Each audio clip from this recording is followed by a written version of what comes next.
So our V-up progression, we're going to start from the bottom and we're going to work our way all the way to the top. Somewhere in between is where you're going to be.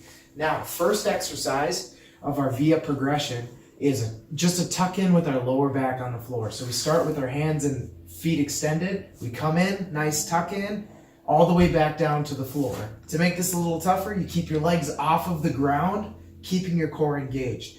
The next object or next exercise is trying to do it with straight legs while your lower back stays on the floor. Then from there, we need to start practicing how you're going to balance on your tailbone.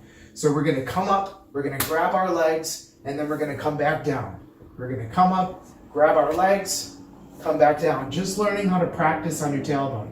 Next progression, we come up on our tailbone, keeping our chest nice and tall. We're going to try to straighten our legs, bend them back down, and then lay back down. Come up, straighten your legs, bend them, come back down.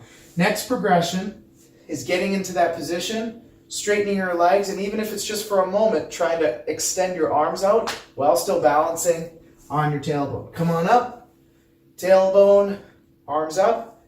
Then the official V-up, you can either have your hands out to the side like you saw when I was doing boat, which is what that last progression was, or you can have your palms facing down, coming up to the V, trying to touch your shins on the way up. And you can further progress this with a ball or something like that in your hands. But something to keep in mind, especially when we're talking heavier weights, this is not an object that helps us do the exercise. It's supposed to slow us down. So anytime you're going to use weight on this, you want to keep it over your chest and make the motion nice and controlled, even though you have weight in your hand.